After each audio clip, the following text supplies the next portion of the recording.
7절까지 찾으신 줄 알고 함께 합독합니다.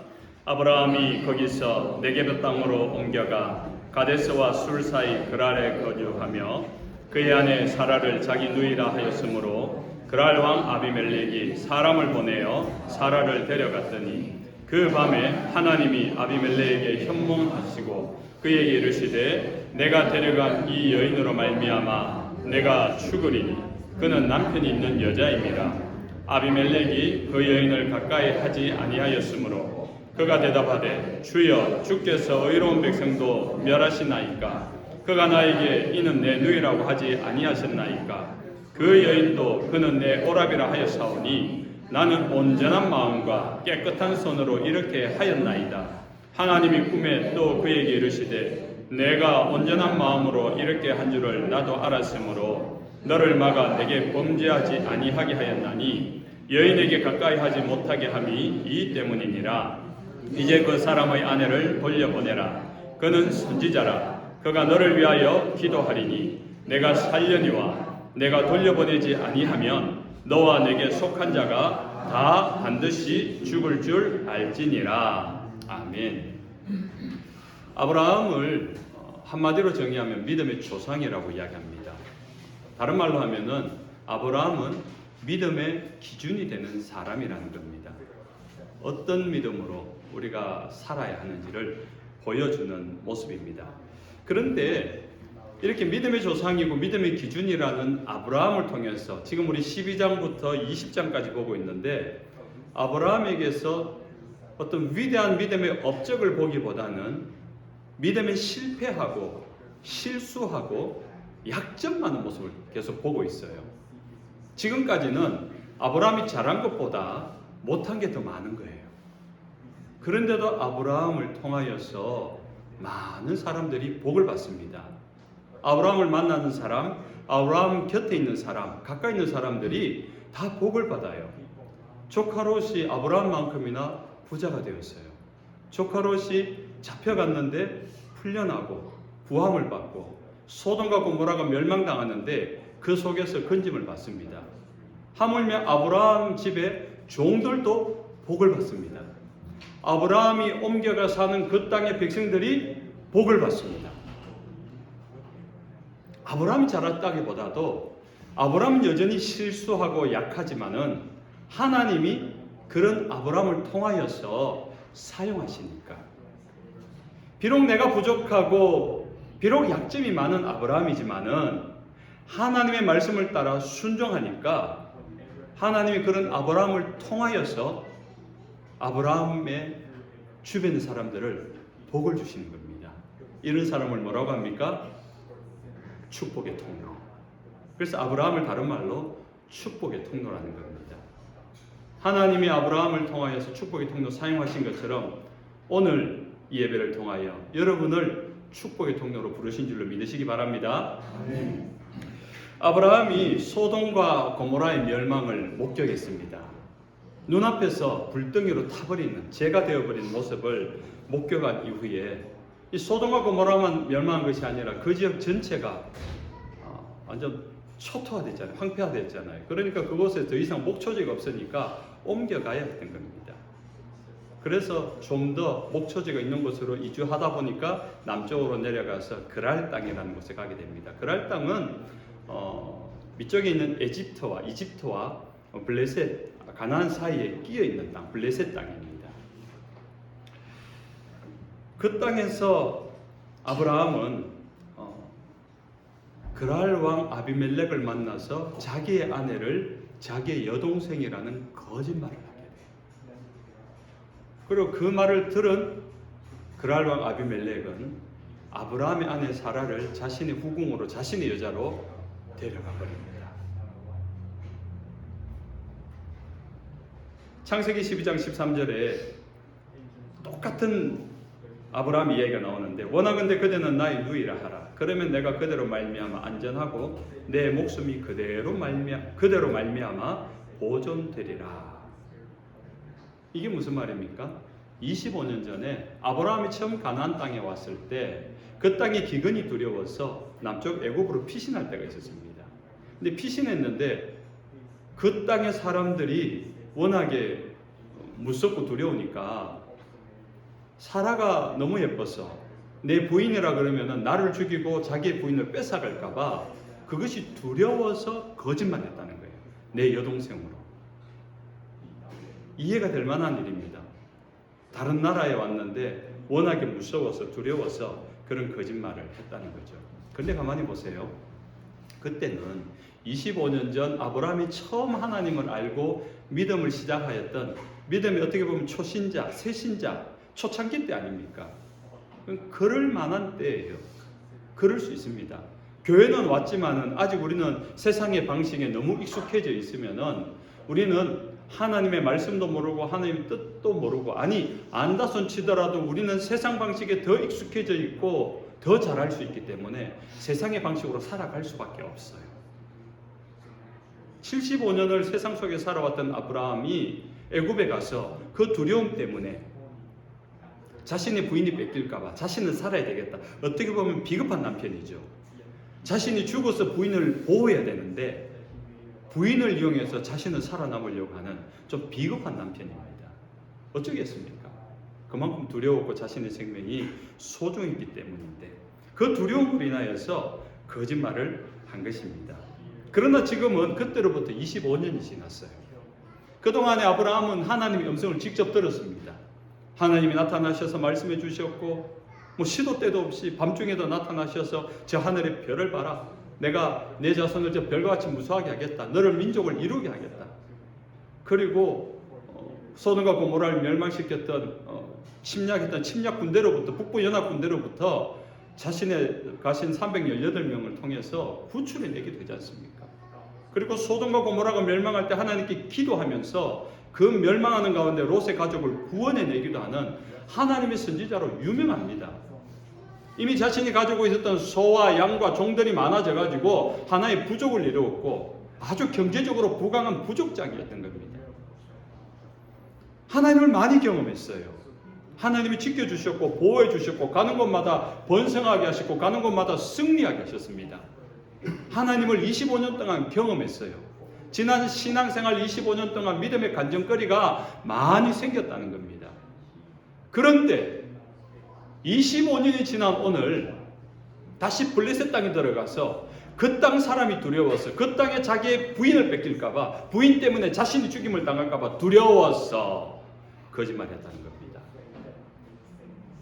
이해가 되십니까? 이거를 이해할 수 있으면은 여러분 신앙의 약점을 극복할 수 있습니다. 이성적으로 생각하면 25년 동안이나 경험했고 25년이나 성장했는데 왜 25년 전에 똑같은 실수를 반복하느냐 이해 안 됩니다. 그러나 그것이 아브라함의 약점이라면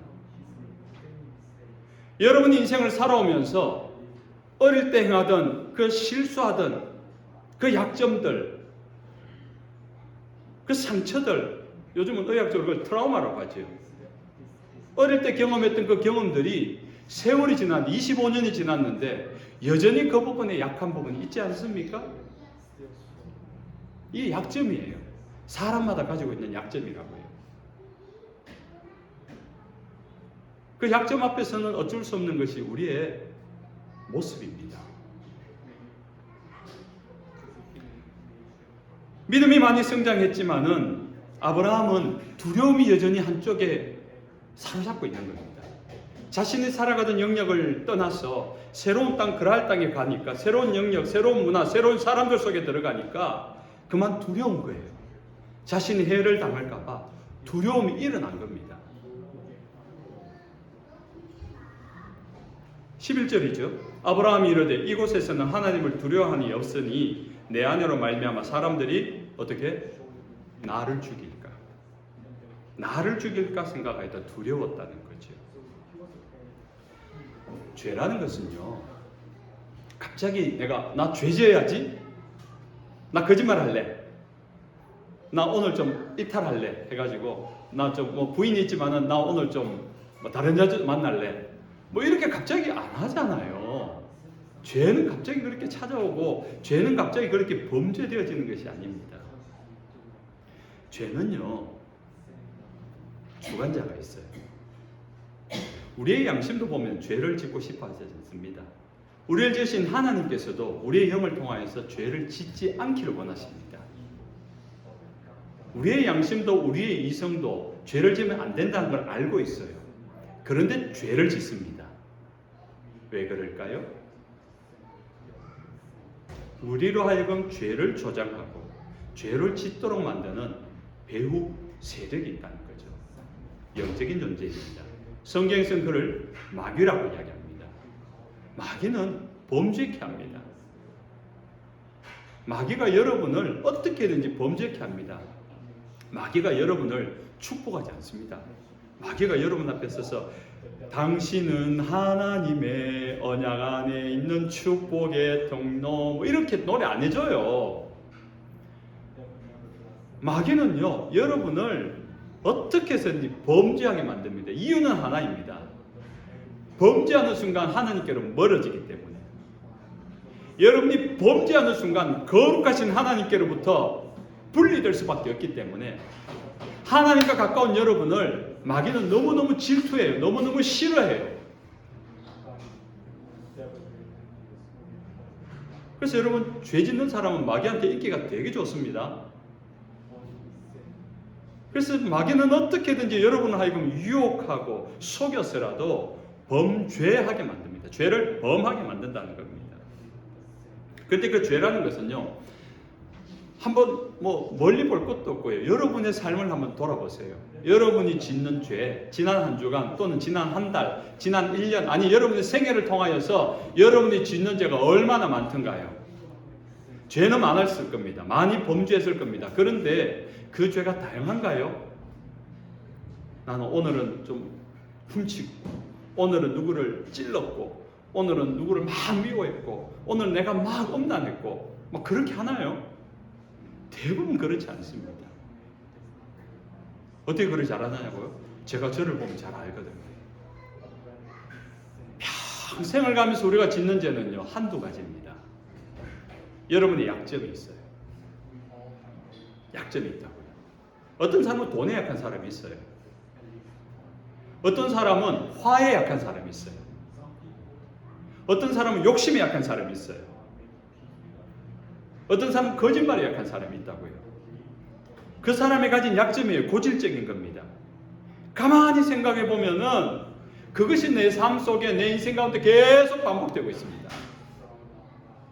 오늘 예배를 드리면서 그래 내가 하나님 앞에 거룩하게 살아야지, 내가 하나님 안에 충만한 가운데 살아야지, 그렇게 결단하고 거룩한 가운데 그 은혜를 지키며 살면 한 3일 살까? 일주일 살까? 한 달을 그때니 지났는데 어느 날 내가 또 믿음이 약해지고 내가 또 어느 순간 시험에 들고 범죄할 때 보면 내가 그 죄를 범하고 있다고. 똑같은 죄를 반복하고 있습니다. 똑같은 죄입니다. 그것이 여러분의 약점입니다. 그것이 여러분의 마치 뇌관과도 같이 폭발하게 만드는 약점이에요. 만약에 여러분이 그 약점을 해결할 수 있다면, 그 죄의 그 부분만은 여러분이 해결할 수 있다면 여러분 굉장히 성장할 겁니다. 성령님을 통하여서 여러분의 그 약점이, 그 죄가 해결되신 주님의 이름으로 축원합니다. 때로는 어릴 때 해결하지 못했던 그 상처, 그 트라우마가 성령님의 도우심으로 이 시간부터 치유되고 회복되어지시길 주님의 이름으로 축원합니다. 될 수 있습니다. 될 수 있습니다. 여러분 의지로는 되지 않아요. 의지로는 죄를 못 이기잖아요. 그래서 성령님을 통해서 해야 돼요. 마귀가 여러분을 속이고 유혹하고 범죄케 할 때 못 이깁니다. 벗어나고 싶어요. 이기고 싶어요. 안 그러고 싶어요. 근데 그렇게 됩니까? 안 됩니다. 우리 육적인 존재이기 때문에 영적인 존재를 이길 수 없어요. 그럼 어떻게 이길 수 있습니까? 그럼 마귀는 영적인 존재를 이기는 하나님, 영적인 존재, 성령님을 통해서 이길 수 있는 거예요. 성령님을 앞세워서 싸우면 되는 겁니다.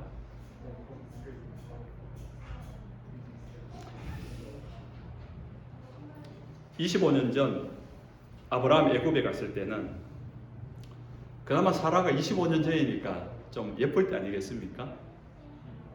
지금 그랄 땅에 갖는 이 사라의 나이는 90입니다. 아무리 고대 족장시대 아브라함이 175세까지 살았다 하지만 90세면 아무리 부인이 예뻐도 90세면 뭐 그렇게 불안해하지 않아도 되지 않을까요? 근데 아브라함은 지레 자기 부인이 세상에서 제일 예쁜 줄 알고 뺏길까봐 그 불안함과 두려움 때문에 거짓말했다는 이야기 아닙니까? 그런데 놀라운 것은요, 이 그랄 왕이 아브라함의 아내 사라를 데려간 이유가 아브라함의 누이라고 이야기했기 때문에 데려간 거예요. 아내라고 했으면 안 데려갔을 겁니다. 오늘 본문이 이렇게 2절에 이렇게 이야기하죠. 그의 아내 사례를 자기 누이라 하였으므로 그랄 왕 아비멜렉이 사람을 보내 사라를 데려갔더라. 인과관계가 나오잖아요. 아브라함이 자기 아내를 자기 여동생이라 말했기 때문에 그랄 왕이 자기 후궁으로 데려갔다. 왕입니다. 일개 왕이면요, 이 족장 시대, 이 고대 시대는 뭐 고대 시대 갈 것도 없이 뭐 200년 전에 우리나라만 해도 왕은 모든 조선의 모든 여자는 자기 여자가 될 수 있었잖아요. 이 권력 아닙니까? 왕의 권력 아닙니까? 족장 시대는 어떻겠습니까? 택하면 되는데, 그런데 하필이면은 그 왕권을 힘을 이용해서 90세 할머니를 굳이 뭐 데려갈 이유가 없는데 왜 데려갔을까? 여기서 우리는 그 배경을 보면은 이것이 이제 그 왕들이 그때 결혼할 때는 그냥 자기의 마음에 들어서 데려가는 여인도 있겠지만 대부분은 정략 결혼이에요. 정치적인 이유죠. 솔로몬도 뭐 빈과 첩이 합쳐서 1000명 아닙니까? 그게 다 사랑한 여인이 아니라 정략 결혼한 거 아닙니까? 다른 부족들과 나라들과. 그래서 우호를 수교를 한 거 아닙니까? 왜 이런 정략 결혼을 하느냐? 아브라함은 이미 가나안 땅에서 유명한 사람입니다. 부족을 이루었는데 그 부족이 날마다 강성을 해요. 하는 것마다 소와 양떼가 늘어나고 거기에 몰려드는 종들이 넘쳐나기 시작하고 그 집에서 개인으로 기르는 군사훈련들이 점점 힘이 강성하고 북부 연합군 군대를 이길 정도로 강력한 군대를 가졌습니다. 그런데다가 이 소돔과 고모라가 멸망할 줄을 미리 알고 하나님께 기도하면서 멸망하는 가운데 그들을 구원해왔던 하나님의 선지자로도 이미 알려진. 왜냐하면 이 시대는 모든 부족마다 수호 신들이 있는데 그 신의 수호자, 그 신의 어떤 제사장, 선지자 그러면은 굉장히 각광을 받거든요. 그랄 왕으로서는 자기 땅에 제발로 들어온 이 아브라함과 수교를 맺는 것은 그만큼 자기의 국력이 또 경제력이 부강해지는 기회이니까 어떻게 관계를 맺습니까? 사돈관계 맺으면 제일 좋지. 그런데 자기 여동생이 있다 하니까 옳았구나. 90세를 먹은 할머니 같은데 아직 결혼 안 한 미혼인 것 같고 잘됐다. 내가 구제해 줄게. 이러면서 그랄 왕이 자신의 여자로 데려간 겁니다. 아브라함이 차라리 정직하게 내 아내였더라면은 그렇게 뺏기진 않았을 겁니다. 근데 지레 겁을 먹고 자신의 어떤 방식으로 계획으로 말을 한 것으로 말미암아 오히려 부인을 빼앗기게 된 것입니다. 아브라함은 그 고질적인 두려움으로 인해 지레짐작한 그 두려움 때문에 하지 말아야 될 거짓말을 하였고 그 거짓말로 말미암아 하나님 앞에 믿음에 실패하였고 그랄 왕 아비멜렉에게 부끄러움을 당하게 되었습니다. 아브라함의 믿음은 실패했습니다. 여러분, 마귀는요 우리를 하여금 어떻게 해서든지 우리의 약점을 덜추어내어서 하나님 앞에 범죄하게 합니다. 여러분의 삶 가운데 실패하게 만들어서 낙심하게 만들어 버립니다. 그래서 우리는 생각을 잘 해야 됩니다. 결정적인 순간에 어떤 생각을 하고 어떤 선택을 하느냐가 너무너무 중요합니다. 우리가 가장 빨리 드는 생각은 본능적인 생각이에요. 우리가 익숙한 육신적인 생각입니다. 우리 눈앞에 펼쳐지는 상황들이 딱 보여지고 깨달아지고 딱 입력되는 순간 우리는 본능적으로 드는 생각이 있어요. 그건 육적인 생각이에요. 육신적으로. 그런데 그 뒤에 따라오는 생각이 하나 있어요. 내가 이 일을 생각할 때 막 화도 나고 뭐 속상도 하고 막 두려워서 겁나기도 하는데 따라오는 순간 하나님이 계시지. 하나님 함께 하시지. 하나님께 기도해야 되겠다. 하나님께 맡겨봐야 되겠다. 이 따라오는 하나님의 생각이 있다고요. 영적인 생각입니다. 하나님의 뜻입니다.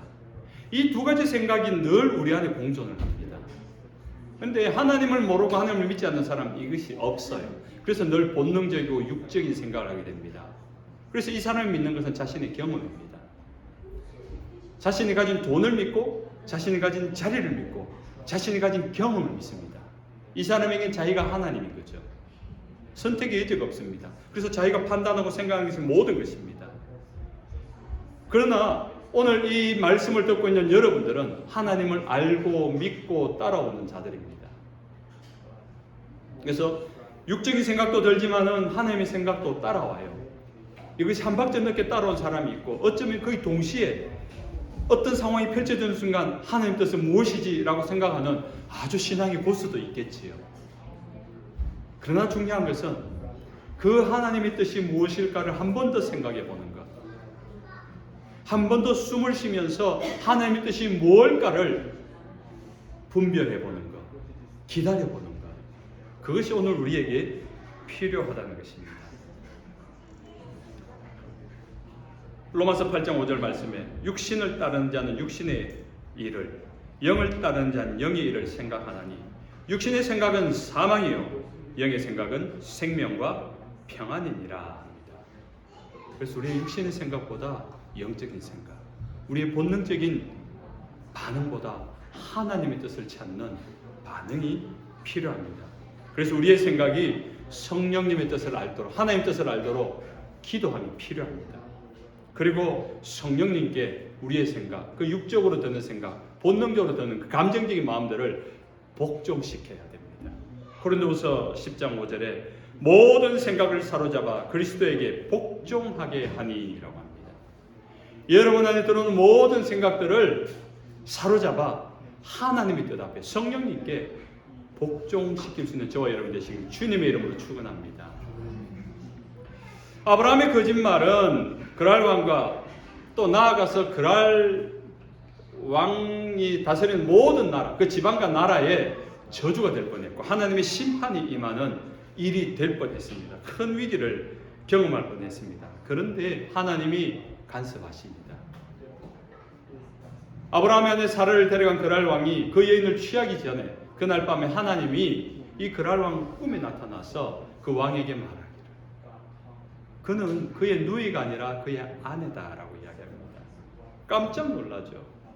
소돔과 고모라를 멸망시킨 여호와 하나님이 지금 오늘 밤 내 꿈에 나타나서 나도 그렇게 멸망시킬 수 있는 그 하나님, 심판의 하나님이신데 그 하나님이 무시무시한 말씀으로 네가 취할 여자는 아브라함의 누이 동생이 아니라 아내라고 가르쳐 주는 겁니다.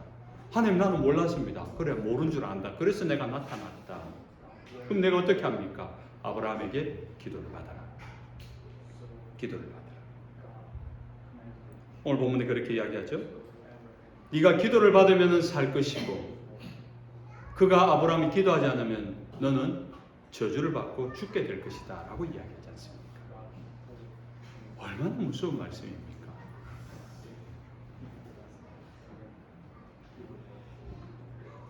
그래서 17절에 아브라함이 하나님께 기도하며 하나님이 아비멜렉과 그의 아내와 여종을 치료하사 출산하게 하셨으니. 여러분, 아브라함이 기도하니까 아비멜렉과 아비멜렉의 집안과 아비멜렉이 다스리는 그 나라가 당해야 될 심판과 저주가 죽음이 생명으로 바뀌고 저주가 축복으로 바뀌었습니다. 아브라함이 무엇을 했기에? 아비멜렉과 그 집안을 위해서 기도한 것뿐입니다. 비록 아브라함은 자신의 아내를 누이라고 속이면서 거짓말까지 하는 정말 이 뭐 새가슴 같은 두려움에 남자 자격도 없는 부끄러운 남편인데 그럼에도 불구하고 하나님의 말씀에 순종하여서 그 집안을 향하여 기도하니까 그 집안에 임할 저주와 심판이 축복으로 생명으로 바뀌었다는 겁니다. 여전히 우리는 오늘 이 모습에서 아브라함의 모습 부족한 모습이죠. 실패한 모습이죠. 그 실패와 부족함 가운데서도 하나님께 받은 사명대로 그 말씀대로 기도하니까 저주가 축복으로 바뀌고 죽음이 생명으로 바뀌지 않습니까? 이것은 아브라함의 사명입니다. 이 사명은 곧 우리의 사명입니다. 스크레톤 교회의 사명이고 그리스도인 저와 여러분의 사명인 겁니다. 우리가 그리스도인이 되어서 뭔가 거창한 일을 하라는 거 아닙니다. 뭔가 업적을 만들어내라는 거 아니에요. 막 여러분이 다 아프리카로 몰려가고 무슬림 지역에 몰려가가지고 그것에 복음을 막 불같이 전하다가 칼에 맞아 순교하라는 거 그런 거 아니에요. 그렇게 할 분도 있습니다. 그런 사명을 받아서 가지 않고는 못 견딜 뜨거운 심장을 가지고 그곳에 복음을 전하는 사람도 있어요. 그런 선교사님도 있습니다. 그러나 오늘 우리가 해야 할 일은 우리가 날마다의 삶들 속에서 잊지 말고 해야 될 일은 여전히 약점 많고 여전히 부족하지만 기도하는 겁니다.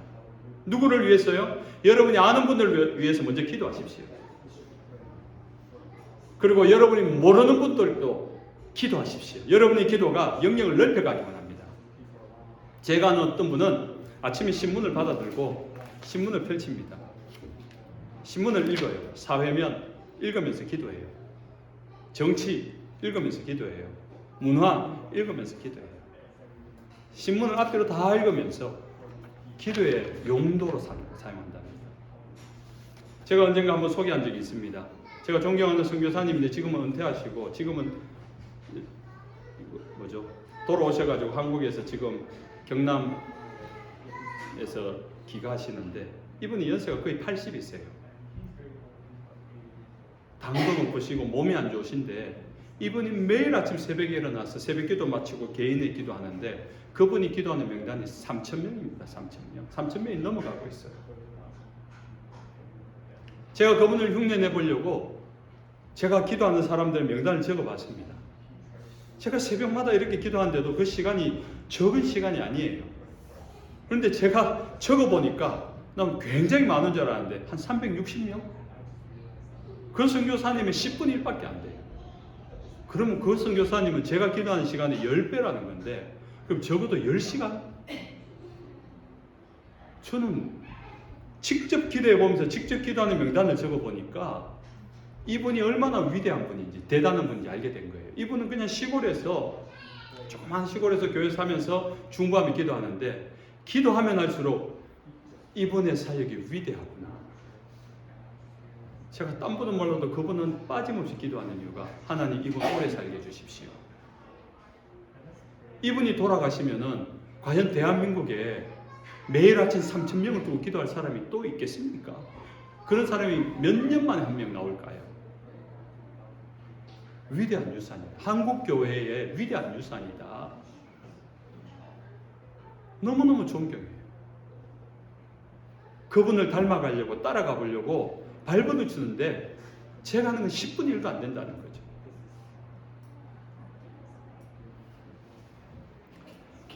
역대하 6장 28절에 이렇게 나옵니다. 제가 읽어드릴게요. 한번 찾아봅시다. 역대하 6장 28절.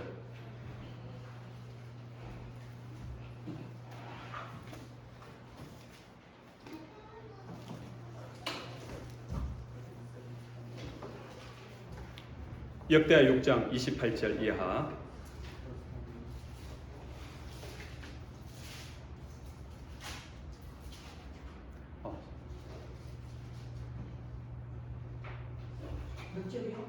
역대하 6장 28절부터 제가 가진 성경 구약 663페이지 있습니다. 우리 영어 성경으로는 우리 형제가 좀 읽어주시면 좋겠어요. 네, 같이 한번 읽어보겠습니다. 만일 이 땅에 기근이나 전염병이 있거나 곡식이 시들거나 깐부기가 나거나 메뚜기나 황충이 나거나 적국이 와서 성읍들을 에워싸거나 무슨 재앙이나 무슨 질병이 있거든 날 막론하고 한 사람이나 혹 주의 온 백성 이스라엘이 다 각각 자기의 마음의 재앙과 고통을 깨닫고 이 성전을 향하여 손을 펴고 무슨 기도나 무슨 간구를 하거든 주는 계신 곳 하늘에서 들으시며 사유하시되 각 사람의 마음을 아시오니 그의 모든 행위대로 갚으시옵소서. 주만홀로 사람의 마음을 아심이니이다. 그리하시면 그들이 주께서 우리 조상들에게 주신 땅에서 사는 동안에 항상 주를 경외하며 주의 길로 걸어가리이다. 하나님 백성이 이 땅을 살아가는 모습에 대해서 이야기하고 있습니다. 뭐 병충해가 생기든지 전염병이 돌든지 전쟁이 나든지 무슨 국가적 재난을 당하든지 어떤 위기가 날 때 한 사람이든지 또는 여러 사람이든지 그것에 대한 위기의식을 깨달은 자는 하나님 앞에 손을 펴고 기도하면은 하나님이 그것을 들으시고 응답해 주신다는 겁니다. 우리가 무엇을 하는 것이 아닙니다. 그렇게 하나님을 향하여서 우리가 기도하기 시작할 때 하나님이 그 기도를 들으시고 그 사람이 기도하는 내용들을 하나님이 응답하시고 이루어 주신다는 겁니다. 우리가 이 땅을 살아가면서 해야 되는 그리스도인의 삶의 모습이 다른 것 무슨 거창한 데 있는 게 아닙니다. 여러분 기도하셔야 됩니다. 날마다 그 하나님을 기억하고 그 하나님을 향하여 아뢰일 수 있어야 돼요. 정치가 걱정이 됩니까? 정치를 두고 기도하셔야 돼요. 이 나라의 대통령과 정치가들이 바른 양심으로 바르게 해나갈 수 있도록 기도하셔야 돼요. 코로나 같은 전염병이 위협이 됩니까? 그리고 그 전염병을 위하여서 또 백신이 잘 개발되고 전염병이 창궐하는 지역들, 그 약조차 아직 가지지 못했던 나라들을 위해서, 그 민족들을 위해서 또 기도해야 됩니다. 여러분이 개인의 삶들 속에서 일어나는 많은 위기와 어려움이 있을 때 다른 거 아니라 발 동동 구르고 어떡하지가 아니라 하나님을 향하여, 하나님 계신 성전을 향하여 기도하라는 겁니다. 그러면 주께서 들으시고 사유하신다는 겁니다. 그럼 주께서 허락하신 그 땅에서 너희가 살아가리라.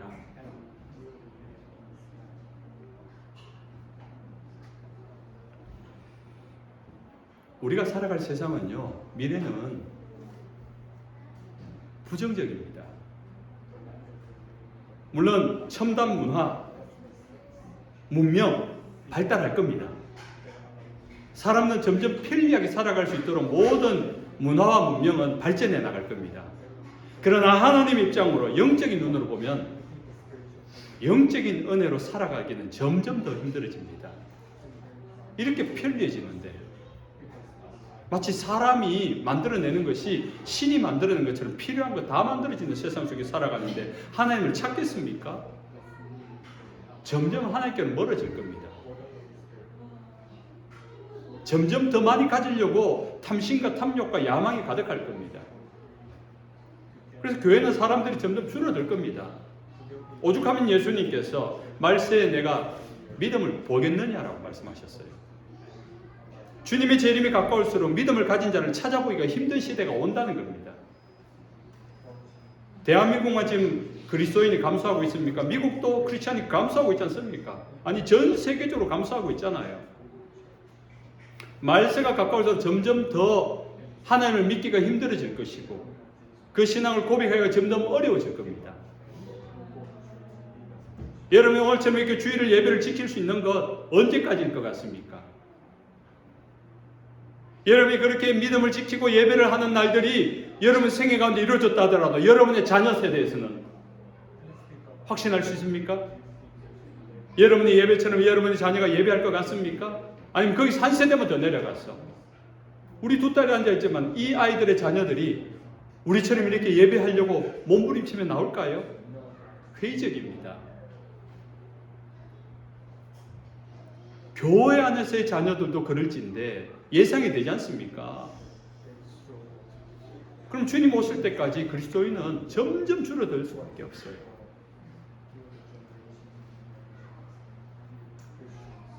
예배할 수 있는 것, 기도할 수 있는 것, 그것이 우리 할 일입니다. 그 예배, 그 기도가 사람들을 바꿔놓습니다. 여러분이 골방에서 하는 그 짧은 기도가 누군가를 살려낸다고요. 그 짧은 기도가 누군가의 저주가 축복으로, 생명으로 바뀐 줄로 믿으시기 바랍니다. 사랑하는 스크랜들 가족 여러분, 우리에게는 사람들을 축복할 사명이 있습니다. 그 말은 축복할 권세가 있다는 거예요. 우리에게 권세가 있습니다. 영접하는 자고 그 이름을 믿는 자들에게는 하나님의 자녀가 되는 권세를 주셨으니 우리에겐 예수 그리스도의 이름으로 선포할 권세가 있다고요. 그 이름 앞에 마귀는 떠나갑니다. 그래서 모든 기도 뒤에는 우리가 예수 그리스도 이름으로 기도하는 이유가 거기 있는 겁니다. 그래서 함부로 말하면 안 돼요. 좀 힘들면 우리는 어떻게 말해요? 아이고 죽겠다. 죽는 거예요. 힘들어 죽겠다. 배고파 죽겠다. 뭐 잠아 죽겠다. 죽는 거예요. 말 잘하셔야 됩니다. 기가 막히네 이런 말 하지 마세요. 기가 막히면 죽어요. 우리 한의사가 있는데 기가 막히면 안 돼. 기가 뚫려야 돼요.